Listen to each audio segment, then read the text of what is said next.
यीशु मसीह के right very good ప్రార్థన చేసుకుందామా సరే రెడీ 1 2 3 అందరూ లేవాలి అందరూ పెద్ద లోకాలు ఉండాలి బాయ్ నీకు వినపడదా చూడుగానే ఉందా మీకే ఆ స్పేస్ పెట్టుకున్నాం మరి పక్కన బాయ్ అందరూ మోకాలు ఉండాలి పెద్ద మోకాలు ఏంటి కొంతమంది ముసలోళ్ళు ఉన్నాయంటున్నారు అంతలోకి సరే కళ్ళు మూసుకోండి కళ్ళు మూసుకోండి చేతులు జోడించండి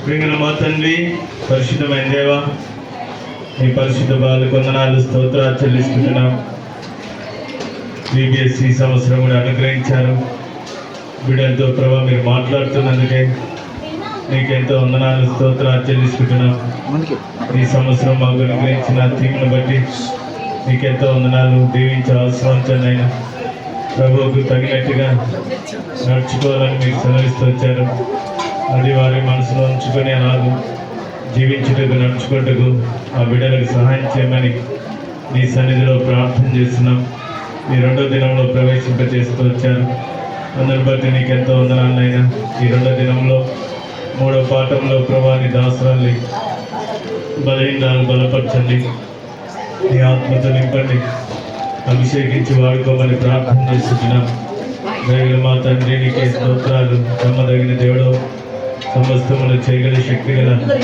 దేవుడిగా మాకున్నదిగా నీకు ఎంతో వందనాలు ఆ పాఠం ప్రభా బిడ్డలు వారి మనసులో డైవర్ట్ కాకుండా వారి యొక్క ప్రభా వారిని ఆలోచన డైవర్ట్ కాకుండా సహాయం చేయండి వారి ఆలోచన చెరపట్టండి ఓ దేవానికే స్తోత్రాలు ఓ దేవా మీరే మాట్లాడమని ప్రార్థన చేస్తాం వారు ప్రభా విని అలాగే జీవించుటకు వారికి సహాయం చేయమని ప్రార్థిస్తాం వచ్చే హృదయాల్లో ఆ వాక్యమైన విత్తనము ఎవరైనా ప్రభా విత్తబడుతున్నప్పుడు అది వారిని ఆ హృదయాల్లో పడి ఓ దినం ఫలించలాగిన సహాయం చేయడం ప్రార్థన చేస్తాం ఇక్కడ ఉండే వారిలో ప్రభా అనేకులు కూడా సేవకురాలుగా సిద్ధపడ్డకు సహాయం చేయమని సన్నిధిలో ప్రార్థన చేస్తాం ఎవరైతే ఉద్దేశం ఉందో ప్రభా వారిని దర్శించమని ప్రార్థిస్తాం ఇలాగ ప్రభా ఈ మూడో పాఠం ద్వారా ఏం నేర్చుకోవాలనో వారికి నేర్పించమని ప్రార్థన చేస్తాం మీరేమైనా పొందుకోను ఈ స్నామంలో ప్రార్థించి అడిగేది నామం తండ్రి అసలు కన్ను మూసుకోండి జాగ్రత్త దేవుని సంఘం భయంతో ఉండాలి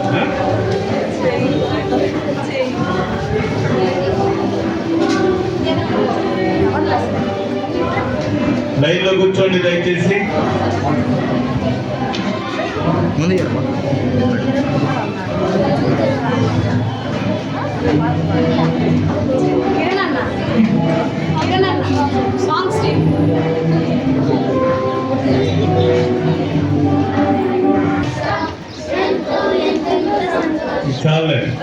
చాలా కష్టపడుతున్నారు ఇంకో పాట పాడతారా బాయ్స్లో ఇంకా అందుకోసం పాట ఇంకెవరైనా పాడు ఇంకెవరైనా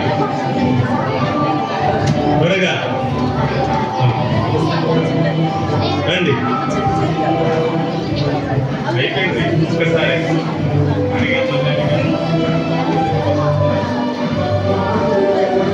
కావాలా త్వరగా టైం వేస్ట్ చేయకూడదు మీరు కూడా కలిసి పడండి ఆ ఎండలో కూర్చునే వాళ్ళు కొంచెం జరగండి అమ్మా మీరు కొంచెం లోపల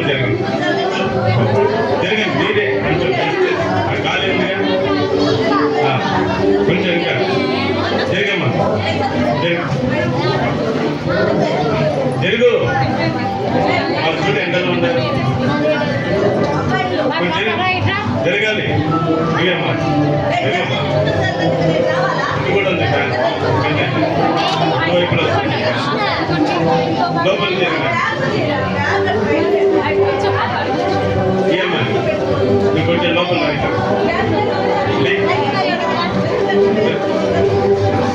దాన్ని పెద్దగా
పాట వినండి.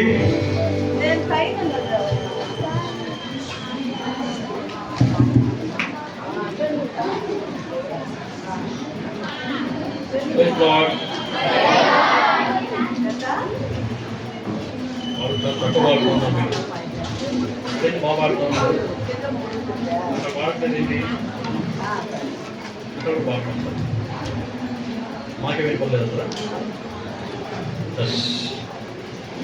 మీకోసం ఇదిన కూడా మంచి లెసన్ ఉంది. అది నేను పాటలు చెప్పాలంటే మీరు గత దినంలో 2 పాటలు నేర్చుకున్నారు కదా, నేర్చుకున్నారా? మొదటి పాఠం ఏంటి? ఉదయకాలము ఆదాము గురించి ఏం చేశారు వాళ్ళు? మొదటి పాఠమా? మొదటి పాఠం ఏంటన్నా? దేవుని సృష్టి, గాడ్స్ క్రియేషన్ కదా మొదటి పాఠం. రెండో పాఠము కదా, ఆదాము ఎవరు చేసిన పాఠం కదా. వెరీ గుడ్, చాలా గుర్తున్నాయి. చాలా మంచి పిల్లలు, అన్నీ కూడా చాలా బాగా గుర్తుపెట్టుకున్నారు. ఎట్లా ఉన్నాం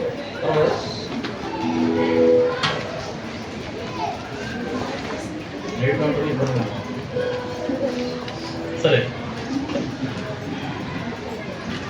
ఈ సమయంలో దేవుడు మనకి ఇచ్చినటువంటి భాగము, ఈ యొక్క పాఠము ప్రార్థన చేసుకుంటాం. వెళ్ళినప్పుడు మా తండ్రి ప్రార్థన అంటే ఎలా? 1 2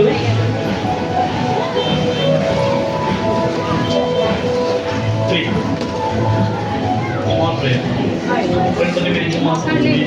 సమయంలో 4 యూనిట్స్ మేము మేడం మరట్లో షెడ్యూల్లో ఈ విధంగా నేను సెకండ్ టీవీ హోదాలు చేసుకుని ఇప్పుడు నిరంతరం నుంచి నేను ఇక్కడ మరి కొంచెం చదివినట్లు వేచి ఉన్నాను.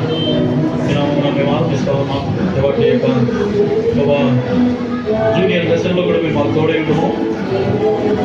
మరి గోత్రకర్త జీవితాల గురించి మేము ధ్యానించాలనుకోగా అద్భుతమైనటువంటి కార్యక్రమం మీరు విషయం జరిగించి ఏం నేర్చుకోవాలో ప్రజలకు మాకు అనుగ్రహించమని సామర్థ్యం తెచ్చేయండి.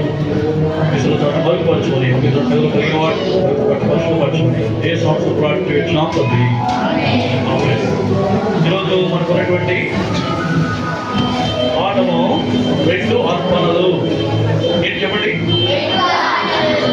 2 ఆఫరింగ్స్. కాబట్టి ఈ 3వ లెసన్, ఇది ఎన్నో లెసన్? 3వ లెసన్. రోజుకు ఎన్ని పాఠాలు? 2 పాఠాలు కదా.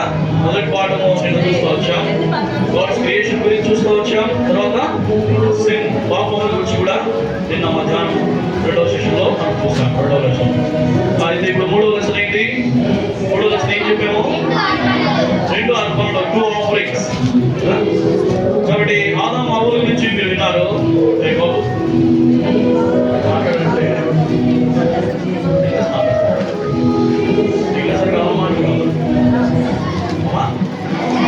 మంచి పాఠం కావాలా, మాటలు కావాలా? Very good. కాబట్టి మీరు మాట్లాడకూడదు. టీచర్స్ పక్క నుండి కూడా మీరు మాట్లాడుతూ ఉన్నారు. సరే, ఇప్పుడు మీరు చెప్పండి, ఏదైనా తోటలో ఎవరెవరు ఉన్నారు? వాళ్ళు ఎందుకు బయటికి వెళ్ళిపోయారు? ఏదైనా తోట నుంచి తప్పు చేశారా? ఏం పాపం చేశారు? దేవుడు తినొద్దన్న పండును దేవుని మాటకు వారు ఏం చేశారు?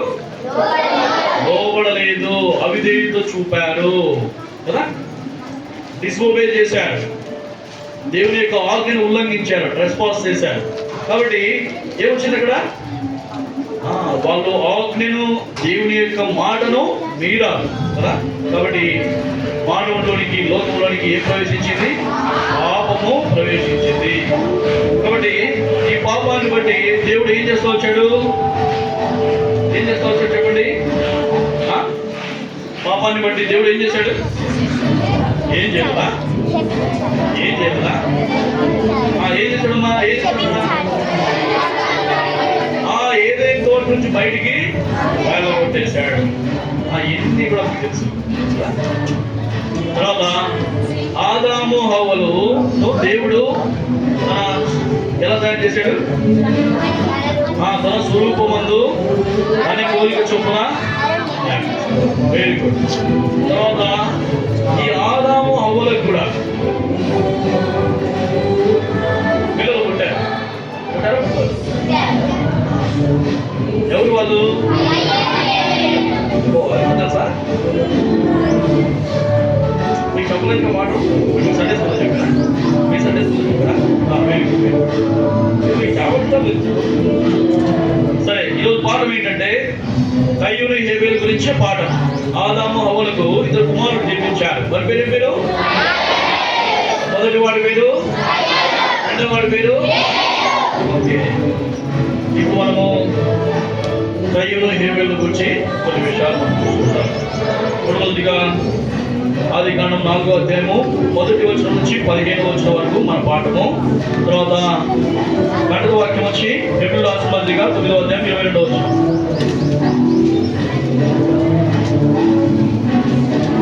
హెబ్రీయుల రాసిన పత్రిక గంటల వాక్యము 9వ అధ్యాయం 22వ వచనం. మనం ఇక్కడ చదువుదాం. హెబ్రీయుల రాసిన పత్రిక 9వ అధ్యాయము 22వ వచనము మనం కలిసి చదువుకుందాం.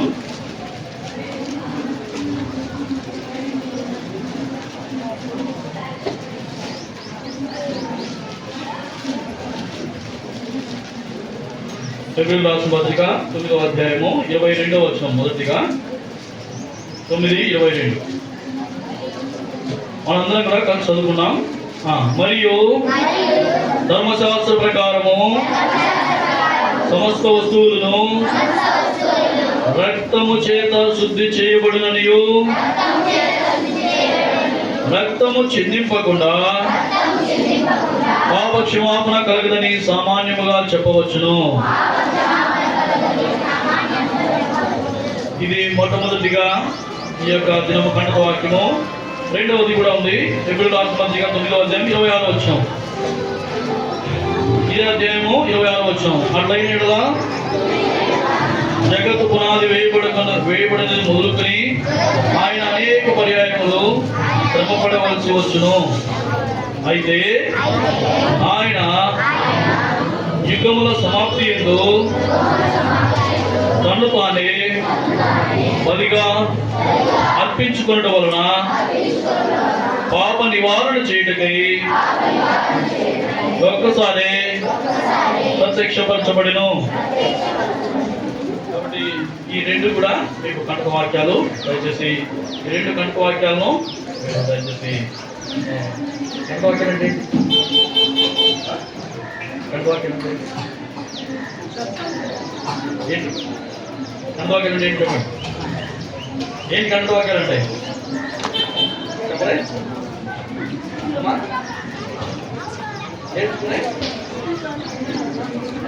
మెమరీ వర్డ్స్ ఏంటి చెప్పండి. చూడకుండా చెప్పేవి. ఇప్పుడు మనం చూసి చదివాం. రేపు వచ్చేటప్పుడు మీరు ఏం చేయాలి? చూడకుండా చెప్పాలి. వాటికి అంత వాక్యాలు అంటారు. అంతేనా? ఇక మనం చూస్తే ఇద్దరు వ్యక్తులు ఉన్నారు.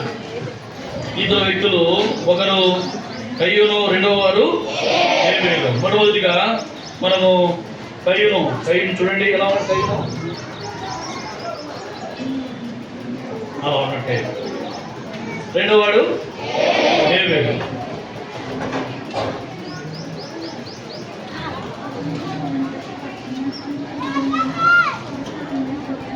వీళ్ళిద్దరు ఆదాము హవ్వకు కుమారుడు.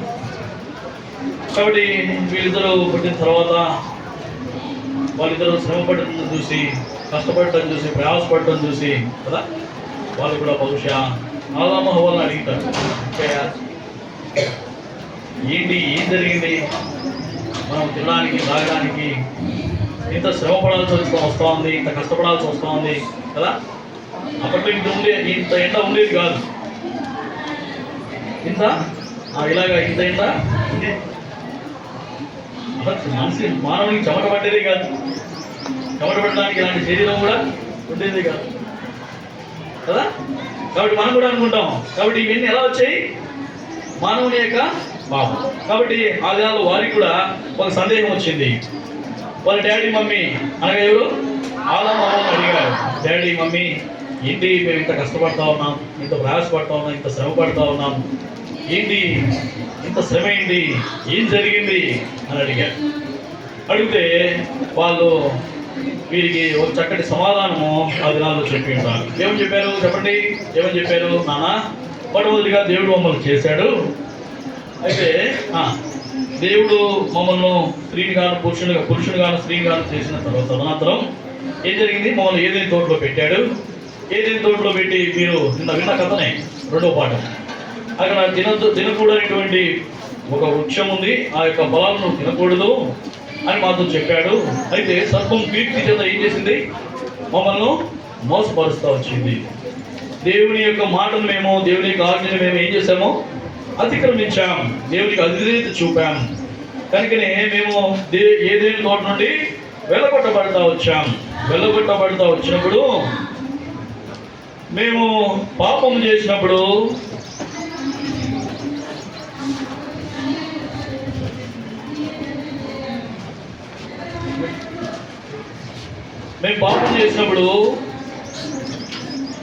అక్కడ మా దిగంబరత్వాన్ని కప్పుకోవడానికి మేము ఏం చేసాము? ఆ అంజూరపు కచ్చడములు, వాటిని ఆకులను ఏం చేశారంట? వాళ్ళు కట్టుకుంటా వచ్చారు. అయితే అక్కడ దేవుడు ఒక పని చేశాడు. ఏం చేశాడు? గొర్రె పిల్లను బలిగా అర్పించి ఆ చర్మపు చొక్కాయలను వారికి ఏం చేశాడు? ఉడికించాడు.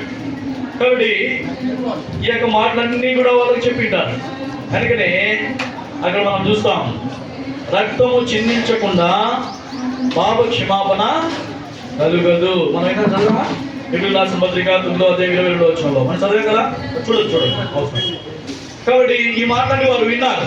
ఈ మాటలన్నీ వారు విన్నప్పుడు వారు కూడా ఏం తలంచారంటే, వారు కూడా ఏం ఆలోచించారంటే, మేము కూడా పుట్టుకతోనే ఎవరు? మేము పుట్టుకతోనే పాపం. ఆ మాటలు చూడండి, రోమిలికి రాసిన పత్రికలో మీకు అందరికి కూడా చదువుతారు కదా, బైబిల్ చదవగలుగుతారు కదా అందరూ?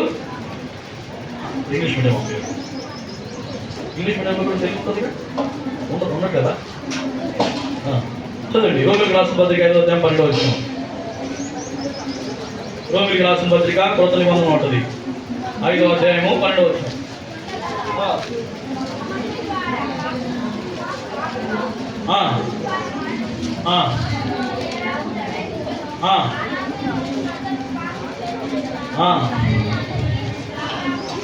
కాబట్టి ఒక మనుషుడి ద్వారా ఏమొచ్చింది? ఒక మనుషుడు అంటే ఒక మనుషుడు ఎవరు? ఆదాము. వెరీ గుడ్, చాలా వచ్చు, చాలా బాగా చెప్తా ఉన్నారు మీరు. కాబట్టి ఒక మనుషుడి ద్వారా లోకంలోకి ఏమొచ్చింది? పాపం వచ్చింది. కాబట్టి ఏ విధంగా అంటే మనం జనరల్గా చూస్తే కదా, ఇప్పుడు మన తల్లిదండ్రులకు ఏమేమైతే మన తల్లిదండ్రులు ఎలాగైతే ఉన్నారో, ఏమేమి వాళ్ళతో ఉన్నాయో కదా, వాళ్ళ తల్లిదండ్రులకు 2 చేతులు ఉన్నాయి, మనకు కూడా 2 చేతులు ఉన్నాయి. 2 చేతులు ఉన్నాయి కదా, 2 కళ్ళు ఉన్నాయి, మన తల్లిదండ్రులకు కూడా ఉన్నాయి కదా. తర్వాత ఇంకా 2 కాళ్ళు ఉన్నాయా? ఇంకా ఏమున్నాయి? కాబట్టి గట్టిగా అరిచే నోరు, గట్టిగా మాట్లాడా, ఇంకా 2 కళ్ళు కూడా ఉన్నాయా? ఓకే. కాబట్టి మన తల్లిదండ్రులకు ఏ అవయవాలు అయితే ఉన్నాయో అవన్నీ కూడా మనకు కూడా. అలాగే పాపము కూడా ఒకవేళ కొన్నిసార్లు మీకు ఒక ఆయన ఎక్కువగా ఫేమస్ ఒక పర్సన్ ఉంటాడు కదా, ఆయనకు 2 కాళ్ళు 2 చేతులు ఉంటాయి తెలుసా? ఏం పేరు అంటే? నీకు ఐడియా ఉందా? ఐడియా ఉందా మీకు? ఐడియా నీకు ఐడియా లేదు మీకు? మీరు ఇంకా అంత కూడా పోలేదు. సరే, కాబట్టి ఆయన చూడండి, పాపం ఆయనకి ఏం లేవు, కాళ్ళు లేవు, చేతులు లేవు. ఒకవేళ తల్లిదండ్రుల నుంచి ఏ అవయవమైనా మిస్ అయి పుడతాడేమో కానీ మానవుడు పాపం అనేటువంటి ఆ యొక్క విషయము ఎప్పటికీ కూడా మిస్ అవ్వదు. అదే మాటలు అక్కడ చెప్తా ఉన్నాడు. ఏమంటాడు? రోమిలికి రాసిన పత్రిక ఇందాక మనం చదువుతాం 5:12లో ఒకరి ద్వారా ఏమొచ్చింది? ఎవరికి? ఒకరికి, ఇద్దరికి కాదు, వచ్చిందంట? ఇప్పుడు మనందరం ఎవరు? ఇప్పుడు ఇక్కడ కూడా మాట్లాడుతూ ఉన్నాడు. ఇక్కడ కూడా ఎవరంట? ఇక్కడ కూడా కయ్యూను హేబేలు ఎవరు వాళ్ళు కూడా ఆదాము అవ్వకు కుమారుడే అయినప్పటికీ కూడా వాళ్ళు కూడా రోమిలకు రాసిన పత్రిక 5వ అధ్యాయం 12వ వచనం ప్రకారంగా వారు కూడా ఎవరు? వారు కూడా పాపం చేశాడు. కాబట్టి ఆదాము అవ్వలు పాపం చేసినప్పుడు దేవుడు ఏం చేశాడు? వారి కొరకు ఏం చేశాడు? ఏం చేశాడమ్మా? ఆ గొర్రె పిల్లను వధించి చర్మపు చొక్కాయలు వారికి ఏం చేశాడు? తొలగించాడు. కాబట్టి వీళ్ళు కూడా ఏం చేస్తా ఉన్నారంటే రక్తము చిందించకుండా పాప క్షమాపణ కలగదు. కాబట్టి నా పాపముల కొరకు చిన్నవాడు హేబేలు అనుకున్నాడు. ఏమనుకున్నాడంటే చిన్నవాడు హేబేలు అంటే వీళ్ళిద్దరు కూడా కయ్యూనైతే భూమిని సేద్యం చేసేవాడు. భూమిని సేద్యం చేసేటప్పుడు కదా మనకు రైస్ ఎక్కడి నుంచి వస్తాయి? పంటలు. Very good. పంటలు పండించే రైతు అంటే కయ్యూను ఎవరు? రైతులాగా ఉన్నాడు. హేబేలు కదా, హేబేలు ఎలా ఉన్నాడు? మనకు మటన్ బిర్యానీ కాదు కదా, ఇష్టం లేని వాళ్ళు చేయండి. మటన్ బిర్యానీ అంటే మాకు ఇష్టం లేదన్నా అనేవాళ్ళు. మీకు ఇష్టం లేదా? అయ్యో చాలా బాగుంటుంది. మా ఊరు రండి ఒకసారి చేసి పెడతాం. సరే, కాబట్టి ఈ యొక్క గొర్రెలను కాసేటువంటి వ్యక్తి ఎవరు? హేబేలు. కాబట్టి వీళ్ళిద్దరు కూడా ఇక్కడ మనం చూస్తా ఉన్నాం. అక్కడ ఒక ఆయనేమో హేబేలు, ఇక్కడ ఉన్నటువంటి ఆయనేమో కయ్యూను. కాబట్టి ఇప్పుడు మొట్టమొదటిగా కయ్యూను ఏం చేశాడంటే ఒక అర్పణ తీసుకొచ్చాడు. అంటే తన పంట పొలంలో కొంత భాగాన్ని దేవుడు తీసుకొచ్చాడు. ఏమేమి పండించాడు కయ్యూను? ఏమేమి పండించాడు? అవన్నీ పండించాడమ్మా. కాబట్టి తను ఏదైతే పండించాడో దాన్ని తీసుకొచ్చాడు.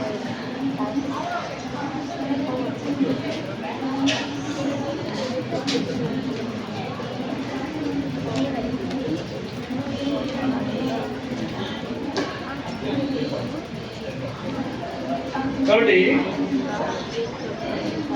కయ్యూను ఏదైతే పండించాడో దాంట్లో శ్రేష్టమైనవి తీసుకొచ్చాడు. ఏంటవి?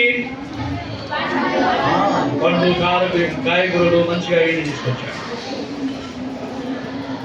అయితే దేవుడు అతని అర్పణను లక్ష్య పెట్టాలి.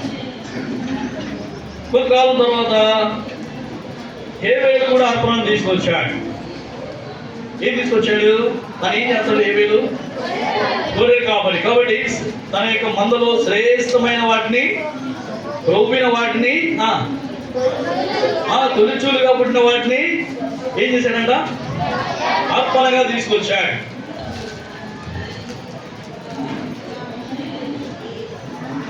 అక్కడ చూస్తే ఆ యొక్క బలిపీఠం మీద ఏమున్నాయి? గొర్రె పిల్ల అక్కడ దహన బలిగా హేబేలును అతని అర్పణను దేవుడు ఏం చేశాడు? లక్ష్య పెట్టాడు. చాలా మందికి ఒక డౌట్ వస్తుంది. ఏ డౌట్ వస్తుంది చెప్పండి? కయ్యూను అర్పణ ఎందుకు లక్ష్య పెట్టలేదు? హేబేలు అర్పణ ఎందుకు లక్ష్య పెట్టారు కదా? డౌట్ వచ్చిందా? డౌట్ రాలేదా? వచ్చిందా రాలేదా? లేకపోతే మీకు తెలుసా? తెలుసా? చాలా మందికి తెలుసు. కాబట్టి ఎందుకు లక్ష్య పెట్టలేదు అని మనం చూస్తే ఎందుకు లక్ష్య పెట్టలేదు చెప్పండి. తెలిసిన వాళ్ళు చెప్పండి.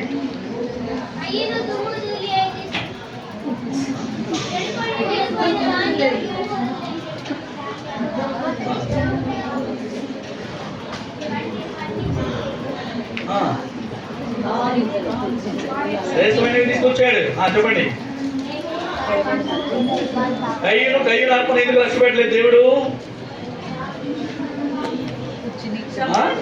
గొర్రెపిల్ల వదిలించకపోతే మనం ఇందాక చదువుకుంటూ వచ్చాం. ఏం చదువుకున్నాంరా? ఎబ్రిల్ రాసిన పత్రిక 9వ అధ్యాయం 22వ వచనంలో ఏం చదివాం చెప్పండి అన్న? చెప్పండి ఏం చదివాం? అందుకు తీయండి. ఎబ్రిల్ రాసిన పత్రిక 9వ అధ్యాయం 22వ వచనం ఏం చదివాం చెప్పండి అన్న? చెప్పండి. రక్తము చిందింపకుండా పాప క్షమాపణ కలగదు. కాబట్టి ఇప్పుడు కూరగాయల రక్తం ఉంటుందా? ఆకుకూరలో రక్తం ఉంటుందా?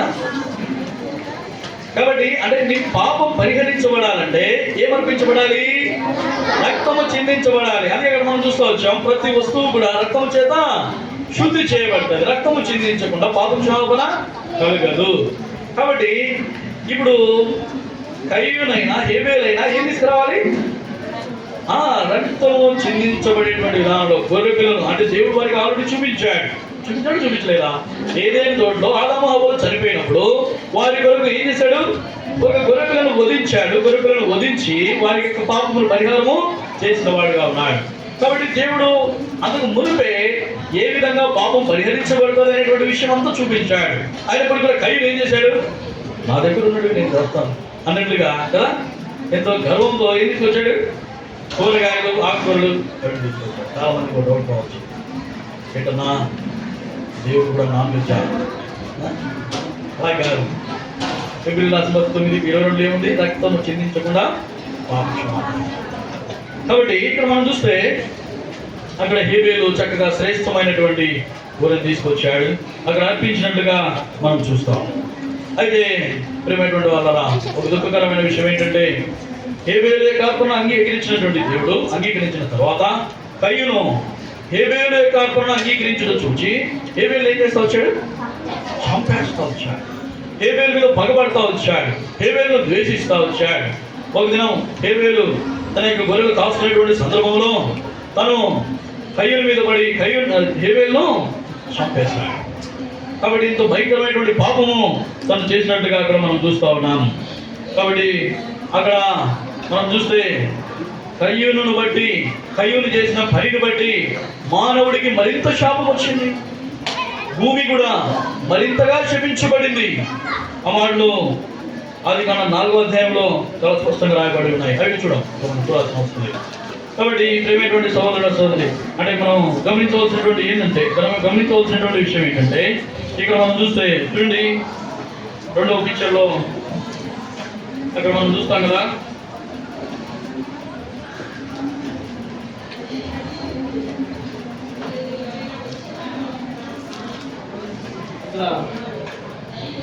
కయ్యూని హేబేలు, అక్కడ దేవుడు కయ్యూని యొక్క హేబేలు యొక్క అర్పణను లక్ష్యపెట్టిన తర్వాత వారిద్దరు ఒక చోట ఎదురెదురుగా ఉన్నప్పుడు అక్కడ వారిద్దరు సంభాషిస్తూ ఉన్నారు. వారిద్దరు ఒకరితో ఒకరు మాట్లాడుతూ ఉన్నారు. మాట్లాడేటువంటి సందర్భంలో కయ్యూను ఏం చేశాడంటే, హేబేలు ఏం చేశాడు? కయ్యూను ఏం చేశాడు? ఎంతో దుఃఖకరమైన కాబట్టి ముగింపులోకి మనం వస్తూ ఉన్నాం. ఈ కథ ముగింపులో మనం చూస్తే అక్కడ రక్తం చిందించకుండా పాప క్షమాపణ కలుగుతుంది. కాబట్టి అంటే కయ్యూని జీవితంలో విశ్వాసము లేకుండా అర్పించాడు. హేబేలు అయితే విశ్వాసంతో మరి అర్పించాడు. చూడండి ఆ మాటలు హెబ్రీ రాసిన పత్రిక 11వ అధ్యాయం 4వ వచనం ఉంటాయి. చూడండి, చదవండి.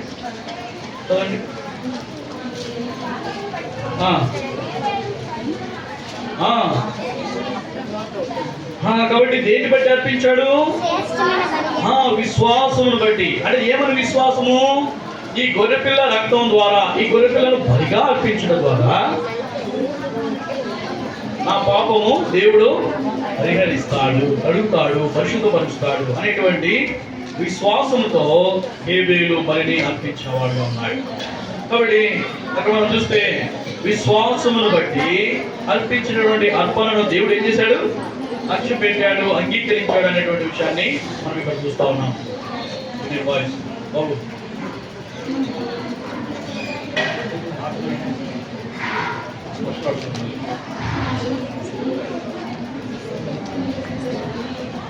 కాబట్టి ఇంకా మనము అంటే తను ఏ విధంగా హేబేలు తన యొక్క విశ్వాసం చేత అర్పించడం ద్వారా హేబేలు యొక్క దేవుడు అంగీకరించినట్టుగా ఇక్కడ కూడా మనం చూస్తే అంటే ఒక చిన్న కథ మీకు అర్థం కావడం కోసం ఒక చిన్న కథ మీకు. నెపోలియన్ బోనాపార్టీ అనేటువంటి పెద్ద సైన్యాధిపతి, పెద్ద రాజు, కమాండర్ నెపోలియన్.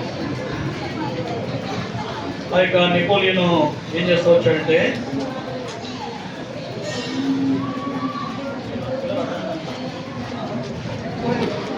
అందరూ కూడా వినరా? అందరూ కూడా మీకు ఇవ్వలేదా? మీ డోర్ కొట్టడం నుంచి నాకు కట్టుకుంటాం కథ కూడా ఇష్టం లేదు మీకు.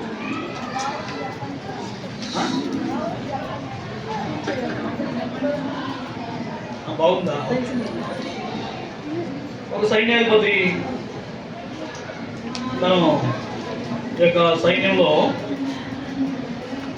ఉదయం అంతా వాళ్ళు ఏం చేస్తారంటే యుద్ధం చేస్తారు, సాయంత్రం అంతా రాత్రి అంతా ఏం చేస్తారు, పడుకుంటారు.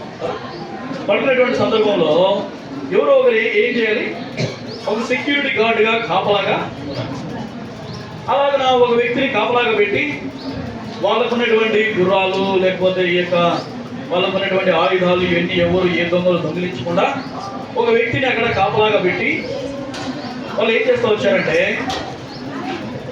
వాళ్ళందరూ కూడా నిద్రపోతూ వచ్చారు. ఇతను కూడా యుద్ధంలో అలసిపోయాడు పాపము, ఈ కాపలా కాసేటువంటి వ్యక్తి. ఇతను కూడా ఏం చేస్తూ వచ్చాడు, ఇతను కూడా నిద్రపోయాడు. కాబట్టి ఇలాగ కాపలాదారుడు నిద్రపోతే ఆ దినాల్లో వాచ్మ్యాన్, మనం ఇప్పుడు వాచ్మ్యాన్ అంటారు, ఇలా నిద్రపోతే ఏం చేస్తారు చెప్పండి? ఆ దినాల్లో అయితే మరణశిక్ష విధించేవారుగా ఉన్నాడు. అయితే నిద్రపోయేది ఈ సైన్యాధిపతి నెపోలియన్ చూశాడు. నెపోలియన్ చూసి నెపోలియన్ దగ్గరికి వచ్చి సైన్యాధిపతి ఆ యొక్క వాచ్మ్యాన్ చేతిలో ఉన్నటువంటి ఆయుధం తీసుకొని నెపోలియన్ ఆ రాత్రంతా కాపు కాల్చాడు.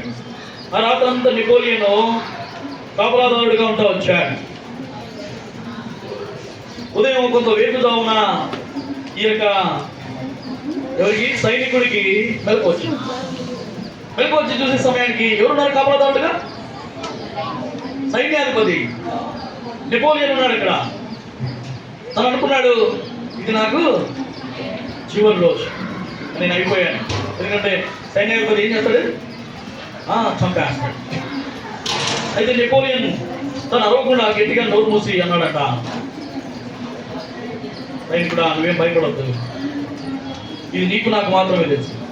నీకు బదులుగా నేనేం చేశాను, నువ్వు రాత్రంతా కాపలా ఉండాలి, నేనేం చేశాను, నీకు బదులుగా నేను కాపు కాస్తాను. కాబట్టి ఇప్పుడు నీకేమైంది, శిక్ష లేదు. కాబట్టి నువ్వేం కంగారు పడద్దు, నీకు బదులుగా నేను కాపలా కాస్తాను. కాబట్టి ఇప్పుడు నువ్వేమైపోయావు, ఇప్పుడు నువ్వు ఈ శిక్ష నుంచి విముక్తి అయిపోయావు. నువ్వేం కంగారు పడాల్సిన అవసరం లేదు, నీకేం శిక్ష విధించబడదు. అంటే ఈ కథ నేను ఎందుకు చెప్పానంటే, రక్తము చిందించకుండా పాప క్షమాపణ కలగదు అనేటువంటి విషయము నాకు అందరికీ తెలుసు. మరి ఏలాగున మన పాపాలు క్షమించబడతాయి కదా? ఏబేలు కయ్యూను వారు కూడా పాపం చేశారు, ఆదాము వారు పాపం చేశారు. పాపం చేసినప్పుడు దేవుడు బలిని అర్పించాడు. మనం ఇంతకుముందుగా చదువుకుంటా వచ్చాం. ఏ చదివాం మనము? రక్తం చిందించకుండా పాప క్షమాపణ కలగదు. 22లో ఆ మాట చదివాము. 26లో ఇంకో మాట చదివాము. 26లో ఏం చదివాము? ఏప్రిల్ రాసిన పత్రిక 9:26లో చూడండి.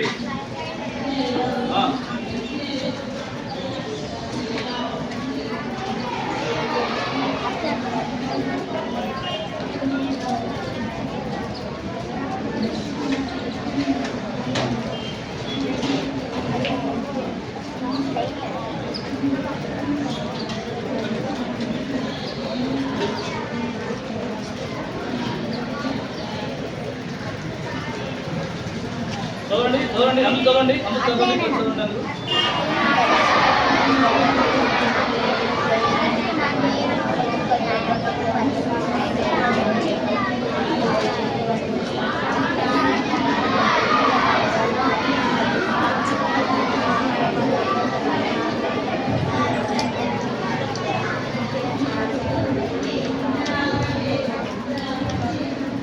ఏమైందంట?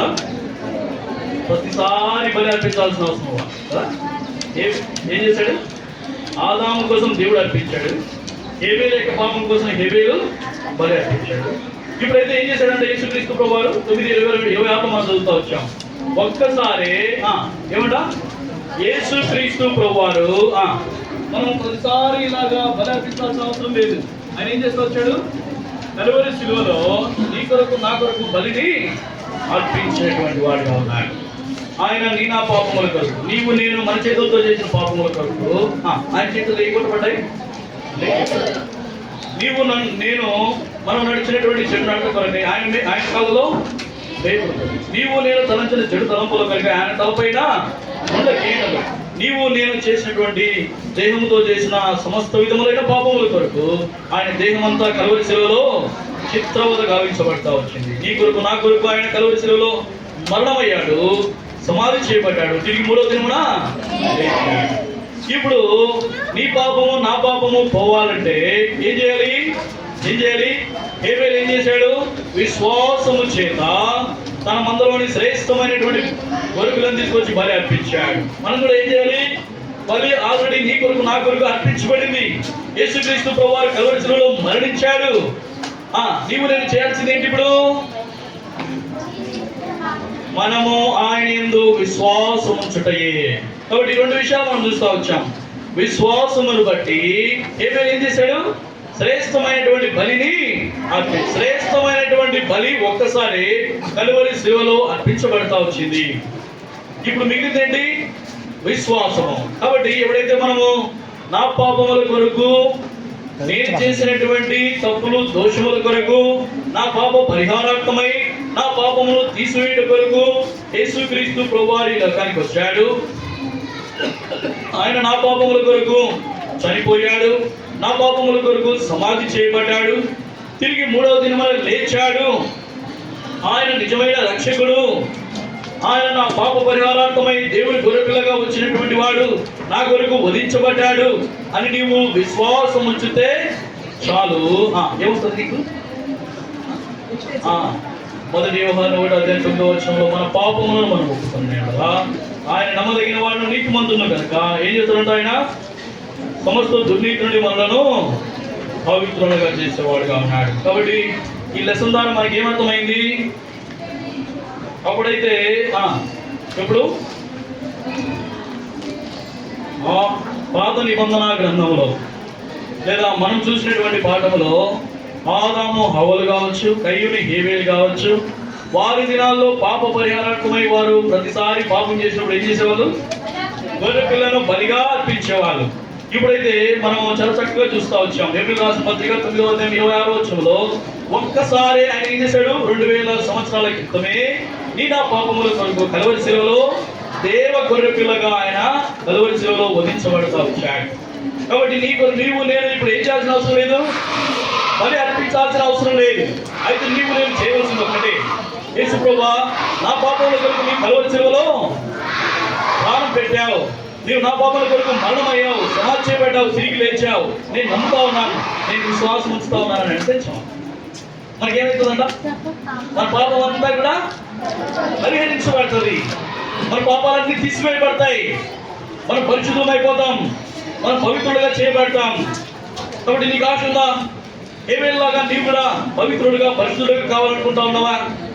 ఈ మధ్యాహ్నకాల సమయంలో ఒక చిన్న ప్రార్థన మోకరించండి. ఒక చిన్న ప్రార్థన.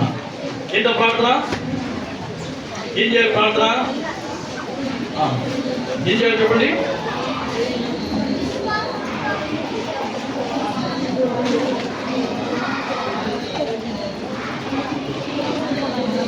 మోకరించండి,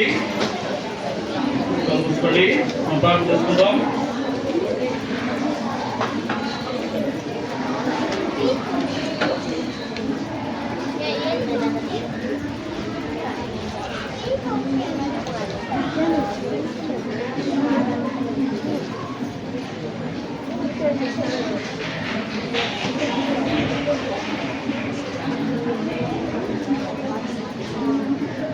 ప్రార్థన చేసుకుందాం.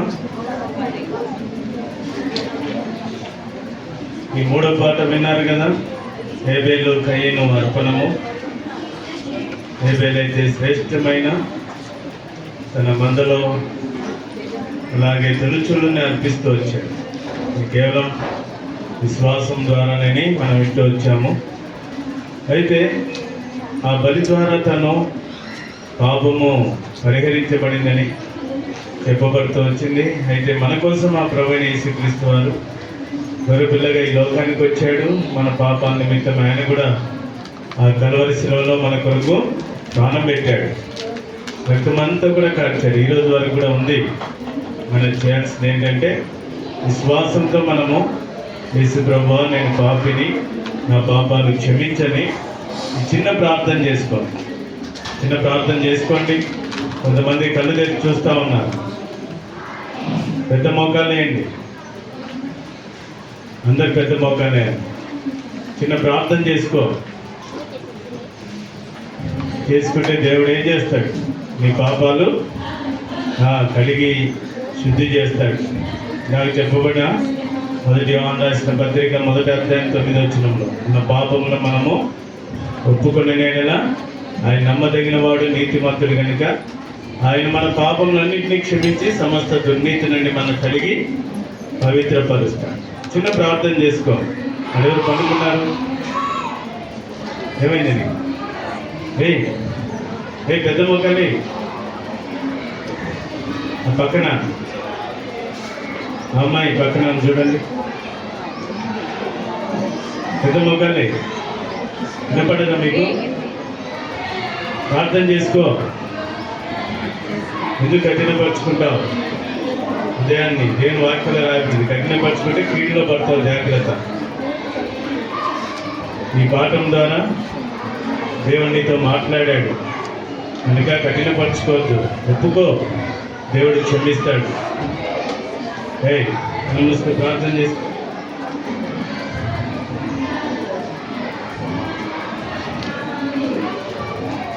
మనసులో వెనకాలను చేయట్లేదు, పెదాలు కూడా కనీసం కదలడం లేదు. సరే, ప్రార్థన చేసుకుంది. ప్రేమల మా తండ్రి, పరిశుద్ధమైన దేవా, నీ పరిశుద్ధ బాధ వందనాలు.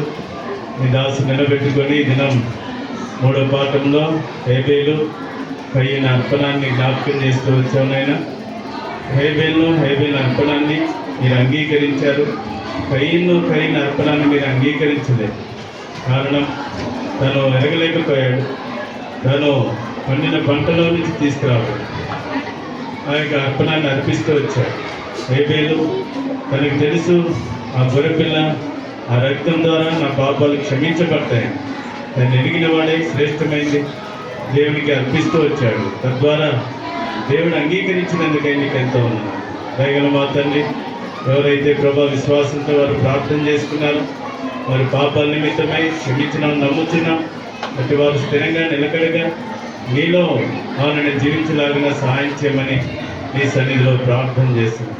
ఈ దాసం ద్వారా చెప్పబడే పాఠము వారి హృదయాల్లో భద్రపరుచుకొని అలాగూ నీ కొరకు కయ్యిన వల్లే కాక హేబేలు వల్లే జీవించలాగిన సహాయం చేయడం ప్రార్థన చేసి నెపోలియన్ జ్ఞాపకం చేస్తూ వచ్చావు. ఆ యొక్క సైనికుడు రాత్రంతా కాపులాదారుడిగా ఉండాలి, కానీ తను అలసిపోయిన కారణం చేత నిద్రపోయాడు. తను కాపులను నెపోలియన్ ఆ రాత్రంతా కూడా కాపులదారుడిగా ఉంటూ వచ్చాడు. తద్వారా తన మరణం కూడా తప్పించబడుతూ వచ్చింది. ఈరోజు యేసుప్రభువు వారు మనకు ఆయన గొప్ప దేవుడు, మన పాపాలన్నీ కూడా ఆయన భరించి మన కోసం మన నిమిత్తం ఆయన కలవలసిన ప్రాణం పెట్టనని దేవుని వాక్యంలో రాయబడిన రీతిగా ప్రభా మీ బిడ్డలు కూడా అలాగూ వారి పాపాల నిమిత్తం నేను చనిపోయానని నమ్మి విశ్వసించలాగిన సహాయం చేయమని ప్రార్థన చేస్తాను. మీరే మహిమ పొందుకోమని యేసు నామములో ప్రార్థించి స్తుతించి అడిగేడుకుంటున్నాం తండ్రి. దయచేసి